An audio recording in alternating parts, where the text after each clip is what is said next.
Hello, my fellow Ripplers. This is Chris Miles, your cash flow expert and anti-financial advisor. Guys, I'm welcoming you out for a show that's for you and about you. Those of you who work so hard for your money and you're ready for your money to start working harder for you now.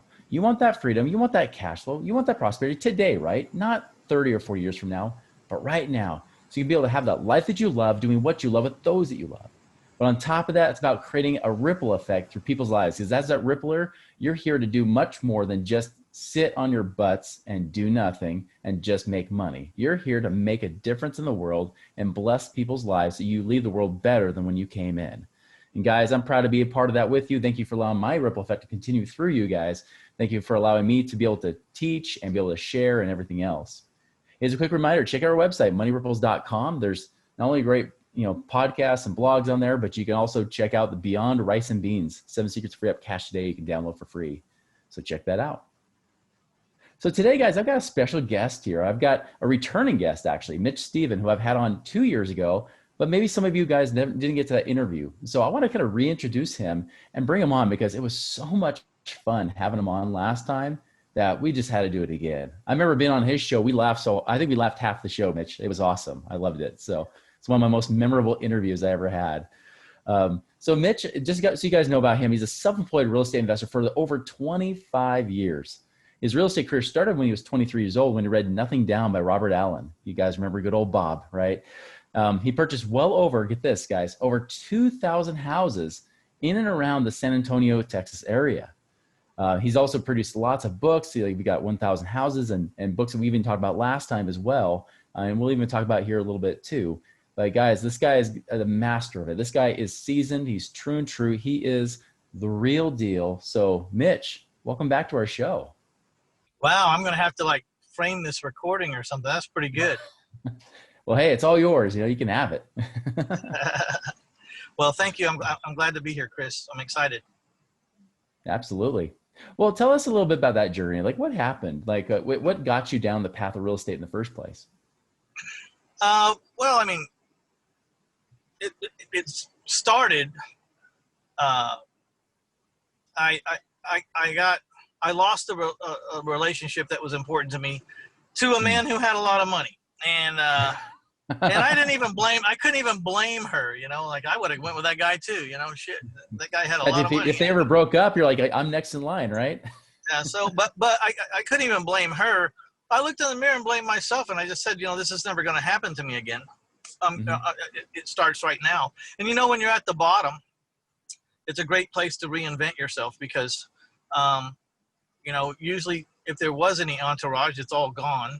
And you're just there by yourself, and you just reset a new set of rules for yourself. And I decided to reinvent myself from the ground up. And that meant that I had to be alone for a long time or whatever. So I went, basically did the proverbial time in the woods, and I started studying, trying to find out where I fit in this world and how financial freedom could be obtained by yours truly. So I tried a lot of different things, but I accidentally did some real estate things, and I bought some books, like Robert Allan's Nothing Down, which, that guy had the audacity to suggest that I could get in the real estate game with no money, being broke. Yeah. And if being broke was a way in, man, I could buy the whole town overnight because I was so broke. So, he gave me hope. And, but there's sometimes a kind of a time lag between when you read concepts or read books before you're ready to accept them. So I read Nothing Down, but it was about 7 years before I owned the concept in my heart that I didn't need any money. And it actually happened to me by accident when I bought something and then someone wanted to buy it. And I bought it with a credit cards and the seller financed a deal. I didn't have any money in it. And then I made the money, and then, the light bulb goes off, and I said, that's what Robert Allan was talking about. And so I didn't really get it until I experienced it almost on accident. And then it clicked. I can buy the whole town. I don't need money. I need negotiating skills, and I need to understand how to write a contract that gives me a little time to find partners or money.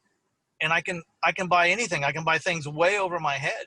I don't, because I don't have to buy it with my money. I just have to tie it up. When we're broke, we're professional deal finders and contract writer uppers. That's all we are. And then when we have contract writer-uppers, is that a word? Um, It is now. and then once I possess that contract fully executed and I have time before I have to close, I'm in control of a lot of things. And then I just stand in the middle and go around and offer people a piece of my pie, keeping a piece for myself. And, I start out making half or 40%, depending on the partner or the circumstances.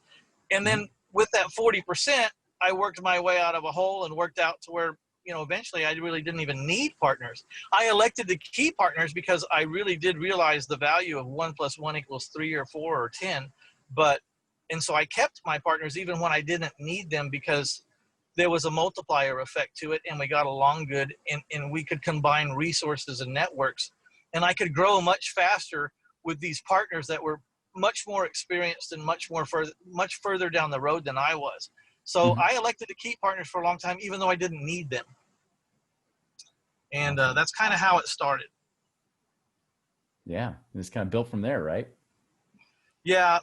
The hardest concept for people to grasp, because they think it's cliche or they think it's bull, that you don't need money to be in real estate, and you really don't. In the prime example, if you find a $200,000 house that you can buy for $100, and you can get that contract signed by the seller, then you're in possession of a contract that's very valuable. And there's a lot of people out there that can't find houses, but they have money and they want to be part of your deal, and you just carve yourself out a piece. And half of something is way better than 100% of zero. So yeah. I never looked at what the other person was making. I just looked to see if that satisfied me. And if it satisfies me, I don't care how much anybody else is making. I don't care how much the seller is making. I don't care how much my partner is making. If I'm happy with my piece, then I do the deal. Right. And worry about getting all the deal later. When you mature, you'll be able to get all the deal if you want. I actually, like I said, came to the conclusion that I was much better off having these 3 or 5 or 6 great partners and mentors right in my room, right with me, because I was learning so much from them. I was actually getting paid to gain very valuable knowledge. So yeah. And part of that was probably from the Kiyosaki book, work for knowledge. You know what I mean? I was starting to read things, and I was starting to be ready to own the things that I was reading. I was coming of age in my mind and my maturity of how this all works. And so I could read something 5 years ago that didn't really stick, but I could revisit it. And then I would say, I get it now. I get it now. And then that's when I'd like to say, and I'm tapping my heart right now, I like to say that's when reading a concept and owning it in your heart is 2 different things. That's right. And I started to own things in my heart.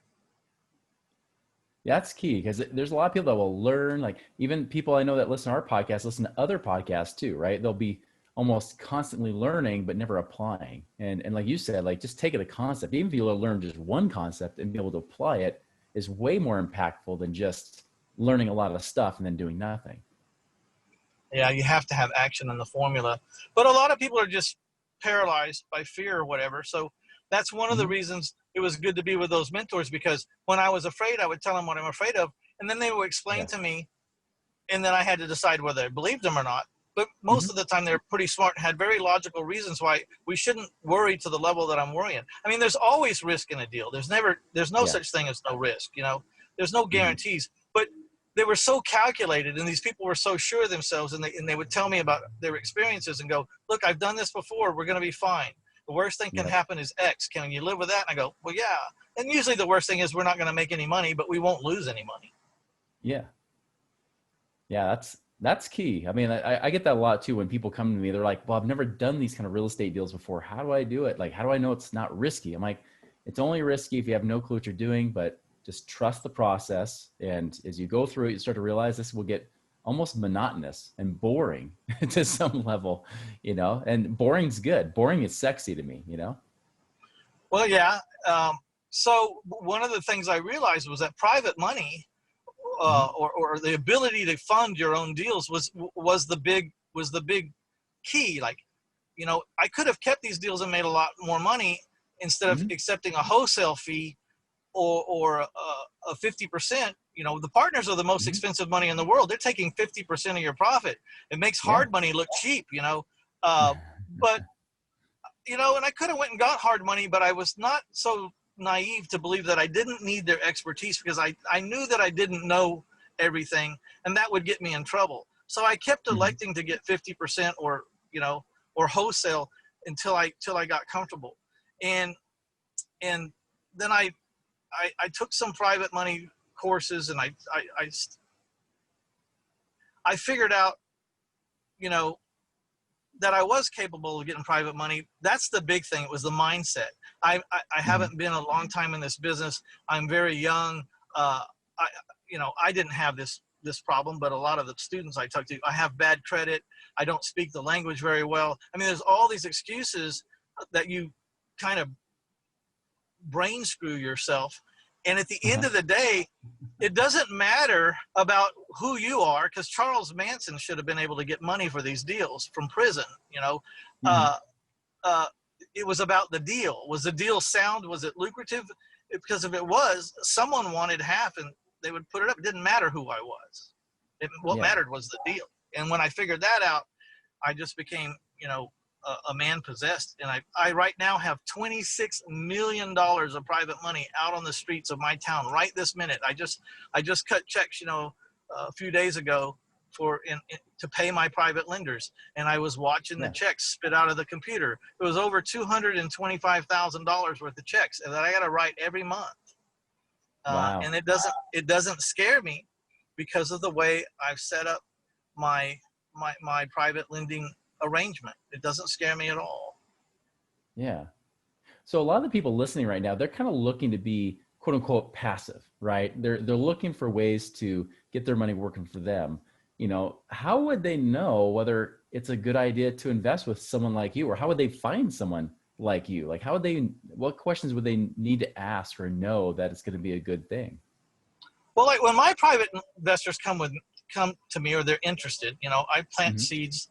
I really have a way of talking to people. I don't approach people, say, hey, I want to talk to you about loaning me money, because as soon as you say that, they get in a boxing position.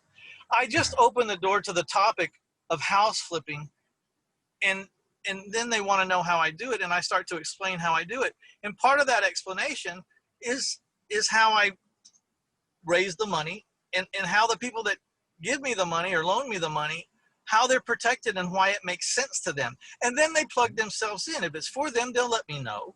You know, I don't have to ask them. When I show them what I'm doing, and particularly that one segment about how I treat my private lenders and why they've been with me for 10 and 15 and 20 years, they've been loaning me money, then, you know, they kind of plug themselves in. I don't really have to ask them. If they want to consider loaning me money, they'll ask me. My job is just to present.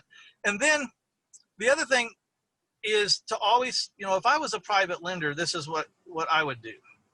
And this is what I advise all private lenders is, one is be comfortable that your asset is worth what they're telling you it's worth.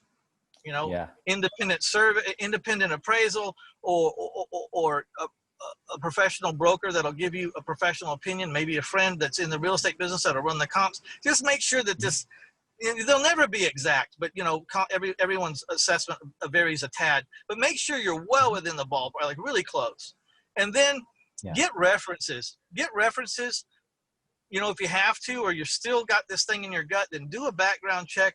You know, when I go with my private lenders, I say, look, I got a list of about 44 people that have been loaning me money, most of them for over a decade, some over a decade and a half, and a few over 20 years. They're not loaning me money because I haven't done what I said for all this time. And you can talk to them. I'll give you, you know, you can start with 10 or 15. If you want more, I'll give you more. But call them and talk to them and ask them why they've been with me. How long have you been with me? Don't take anything I think. You know, I usually send out that list with a short description. This person's been with me 25 years. You know, they've loaned me a substantial amount of money in anybody's book, or they're new and they've started out small with me, but they've been with me for 8 months. You can call, you know, so they kind of know who they're talking to. But then don't assume that when they get on the phone, say, how long have you been with Mitch? check out against what I said.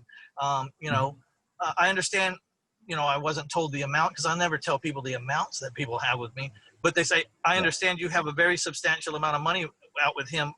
Is that true? And, you know, get verification, because if you're going to loan me or anybody money and then lay awake at night with a huge anxiety, it's not worth it. The stress is too much. Yes. You know, so get very comfortable. And I've even on some people that are, you know, a lot of people are very satisfied when after they talk to my references. But even then, you want my driver's license, or you want me to have your private detective call me. I give him what he needs, and you do anything you want. I mean, I'm an open book on this deal. I've been good for a long time. I would have people that have loaned me money over 20 years, but they died, you know, and I'm taking care of like 7 widows right now, and they're in their late 70s and early 80s. They can't handle they didn't know anything about the business the day we started 20 years ago, because I was dealing with the old man, you know, with the band. And now they're in the catbird seat, and they're having it, you know, front and center. But I know they don't know anything. It's up to me to just send them their check, and then when it's time to pay them off, and make it easy for them, because they're not equipped and they're too old to deal with it anyway. So now, not all my people are old anymore. I have a lot of youngsters who kind of want to set it and forget it, because they're like maybe 27 or 32, and they can't get to their IRAs till they're 59 and a half, you know, that doesn't mature. Right. So they just want, hey, let me give you a 15-year amortization and just send the payments to the IRA, and we're good, you know. So, and I think, you know, I offer my private lenders a choice, because there's different needs. People have different needs and different ideas about how long they're going to live or what they want to do. So I'm offering, you know, 8 to 10%. I always offer a first lien on the property that I buy. Very important. I always buy my properties with title insurance, you know, so I'm not, you know, I got insurance to make sure that I am the owner, or we are the owners of this property. One of my keys is, though, I've policed myself for over 24, 25 years. I don't borrow over 65% of what I'm going to sell this house for. If I want to buy it for 70%, then I got to put 5% of my money. I need my people to be very comfortable that even in the worst case scenario, they get my property, there's plenty of room. Now, I've never, in 2,000 plus deals, I've never given a property back ever. I've never been foreclosed on. I've never deeded a property back to someone because I couldn't make the payments.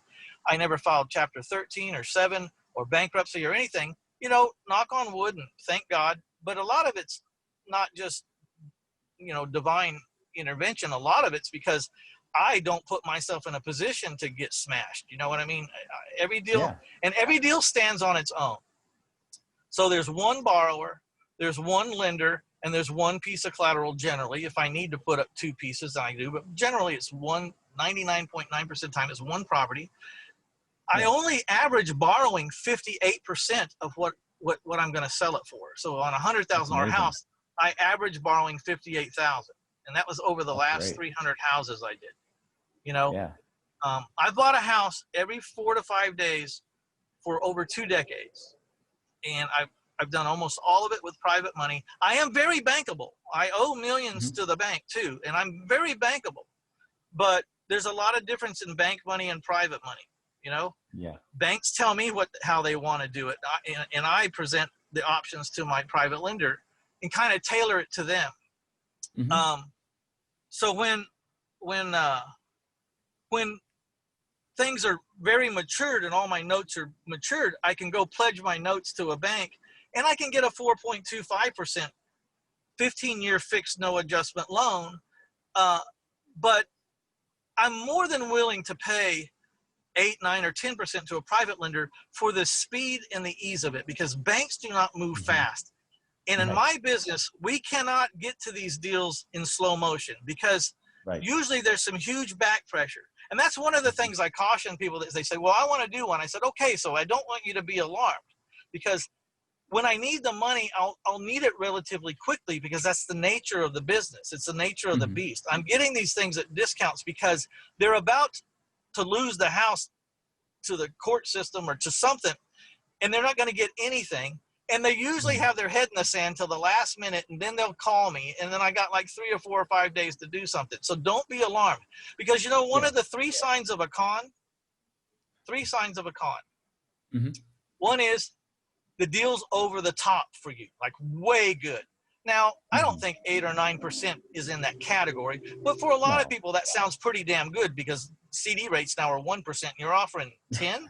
Right. You know, that might seem over the top. It's not really, but, and then the second thing is they have an angelic facade. They'll say like they're a policeman or they're a pastor or something very angelic.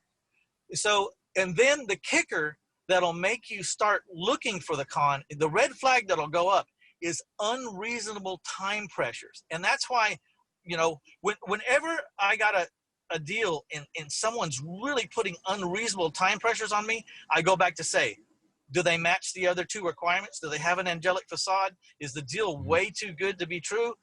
If all three of those things line up, I start to back up. So that's why I talk to my private lenders in advance and say, beware, I will need the money relatively quickly, but not so quick that you shouldn't have done your research on me. You should have all your doubts or questions about me answered in advance. And that's what I like to do. Right. Well, I think that's key, because a lot of times people will focus on the deal, right? And when you look at a deal like pro formas or whatever else, like people, you know, a deal always sounds amazing, right? Like you're saying, sometimes even the deal has an angelic facade around it, right? Yeah. You know, but you're really emphasizing, I think, an important point that I stress on with my one-on-one clients, which is it's not about the deal in and of itself, although that's important, but it's about who you're investing with. And when you get that relationship, then you kind of dive deep in that relationship. You kind of keep investing over and over because you create that level of trust, you know, so you don't have to be diversified among 50 different, you know, investors. You could have 4 or 5 people max that you're investing all your money with, but you're just doing different deals with them, you know, and I think that's key. It's really about the investor, not just the investment. Yeah. You know, you can paper up a deal all you want to. If you're dealing with a dishonest person, it's just trouble. You know, there's just, you know, it's not worth the anxiety to have to police someone so much. Find someone that's got a proven track record that you don't have to police, that's been around for a long time, or has done it. And then you always start small. None of my investors walked up to me and said, well, today my reputation is big enough that a few people, they do the research and they just go, I'm in, here's $1 million, but not many. Most of them start out with as little as we can possibly find, you know, $60,000, $70,000, $80,000. They put their little toe in. And this is typically how it goes. They'll receive payments for about 3 months on time. And then they'll call me and go, can you do a little bit more? Can I do one more deal? What would I need? And I'll find them one. And then they'll receive 2 payments now for another 3 months. So they're 6 months in with me now. And then around month 6 or month 9, either after the second deal with about 3 payments be coming in at least on each one, and then the third deal, they call and drop the mother load on me. Like, okay, I got $600,000 or $700,000, or I got 500,000. Now remember, no one sends me the amount in whole. Like if someone says they have 400,000 to get out, no one sends me $400,000. I send them one deal. I send them one deal at a time. Here's a deal on 123 Main Street. I have it valued at about, you know, 170,000. I need to borrow 80,000 in the first position. Here's the address. And we do it. We get that 400,000 out one deal at a time till we get close to the number. It might be a little less or it might be a little over. Sometimes I put in my money if it's just a little bit to compensate so we can hit exactly the number they want to get out. But you know, and every deal is backed up by collateral. You should have you should be able to get on the Bexar County courthouse records or wherever the county is I'm in, you know, that I bought the house, and see your lien. You know, within a week or so, it'll show up at the courthouse. You can get on the computer and you can see, the private lender can see their lien on my house. Yeah. That's great. The other sign of a con is they'll bring these papers and they'll sign all these papers and they'll pledge a first lien and everything, but it never gets time stamped notarized by the county clerk. Right. That's what a con does. He'll take the piece of papers, he'll get it all signed, he'll hand them to you, but they were never filed at the courthouse and the lien was never really registered. And then they go to the next town and they get a loan on the same house. And then they go to the next town and they get a loan on the same house. That's, more than a handful of times, I would say a lot of times, I have had my private lenders watching American Greed, and there'll be a real estate scenario like this, and they'll call me, and I've learned to recognize the tone in their voice. I've actually, they'll be asking me some questions. They seem a little skittish, and I go, "Have you been watching American Greed?" And they go, "Yes." And I go, "Okay, just just tell me what you're worried about. And let me help you get this anxiety off your chest." They go, "Well, Right. is this a pyramid scheme or is this a scam?" I said, "No, the difference is, go get your papers, look at them. Do you see that colored ink on the side that has a time date stamp?" They said, "Yeah." I said, "Do you see the that embossed notarized signature with the embossed stamp at the bottom with the county clerk signature? Do you see that at the bottom?" He said, "Yeah." That's what that guy wasn't giving you. That's what that con man wasn't giving those people. And you have a true first lien. You can even, Mrs. Smith, you can even get on the computer right now and you'll see your lien. Yeah. So that's the difference. That's a huge difference. So, yeah. Man, this has been awesome. This has been great advice. So if people want to be able to either follow you or learn more about your deals, how would they go about doing that? Well, everything about me and the podcasts and the blogs, and if you're interested in education, I have all that at 1000houses.com. 1000houses.com. If you're interested in loaning private money and really being passive, where you just get your checks at the end of the month, just email me at mitch@1000houses.com. Express that you're interested in having a conversation about loaning private money, and we'll talk. There's never any pressure. I'll answer all your questions. If you have a CPA or a lawyer that it's in your corner that's looking over your shoulder, bring them to the conversation. Let's get them involved right up front, because I don't want someone else trying to explain what I'm doing. Let me explain what I'm doing, because I know how it works and I know how to explain it. Let me explain that to your professional licensed CPA or your attorney, and make sure that he understands exactly what I'm doing, so that he can give his true opinion based on what I'm really doing. Absolutely. And I love it when they bring the lawyers and because actually the lawyers and the CPAs, once they see how it's working with their client, they'll get me other private lenders, because they go, this guy's the real deal. And I know some people that I know some, a lot of CPAs know a lot of elderly people or retired people that they don't have enough money to live nearly comfortable at 1% and 2%. At 8 or 9 or 10%, they can actually start living more of a retired dream life, or at least a reasonable life. At 1 or 2%, they're not even keeping up with inflation. And so these CPAs and attorneys know a lot of people like that. And once they do their research and they watch how I handle that one client that brought me to them, then they start to open up. So I actually love the fact that people bring their CPAs or their attorneys, because when you're doing the right thing, it doesn't take long for the word to travel. That's right. That's absolutely right. Oh man, this is awesome. But yeah, definitely, Mitch, this is great advice, great information. I wish you guys really need to listen to this episode over and over just to get some of the key points, because a lot of points he mentioned are the same things I teach my one-on-one clients to look for their own deals. So wise counsel. I really appreciate it, Mitch. And while we're on the topic, if you're an active investor and you want to learn more about raising private money, like I said, I have 26 million on the streets. It didn't happen overnight, but I also have fine-tuned it because I have such a long list of experiences that I started to tweak it. And I have a course called Private Money Changes Everything. It's not a thick or bulky course. It's really about 6 or 7 steps that you need to get in sync with if you want to do it how I do it. And I always say make it your own, but you kind of stay within the parameters. And then but it's not thick or bulky, but it's very rich. It's like every word counts. and how you talk and the position that you take. One thing we never do, we don't beg for money.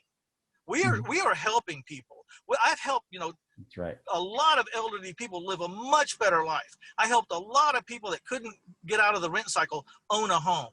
I've helped a lot of neighborhoods that had a bunch of junky crack houses in them. My friends and I have converted neighborhoods into very decent neighborhoods now because of the work that we did. We get the property taxes on these houses back up where they belong. And consistently paying so that the school districts and the fire departments get money. The list of wins in this industry is long, like maybe 10 or 15 things I could rattle off. I won't do it here, but the secret to a good business and a good deal is that everyone involved has to win. They have to get what they need out of this deal, and they need to be protected in as much as you can protect them, all of them, whether it's the seller or the buyer or the whoever, the lender. It's all got to be square. And that's when you have a good business. And that's why I've been in business for 25 years. I keep it really square, and everyone knows. If you think good news travels fast when you're doing the right thing, just start screwing up. I say that bad news travels fast, but we all know a bunch of bad investors out there that were bad 10 years ago, and they're still doing it, and they're still bad now. So I don't know how that happens. I don't know how they don't get shut down. But some of the bad players seem to hang around a long time too. So just be careful, do your due diligence, get references, and call them. Get in touch with them. It's hard. If you're not a good person, it's not that hard to find out. Right. I agree. Man, amen to that, Mitch. Appreciate it, man. Well, everybody, be sure to check out his website, 1000houses.com, if you want to hear more about Mitch, or if you want to get to know him or ask him some questions personally, shoot him an email, mitch@1000houses.com. So, Mitch, again, appreciate your time. It's been awesome. Man, I appreciate you, Chris. Thanks so much. You bet. Everybody, have a wonderful and prosperous week, and we'll see you later.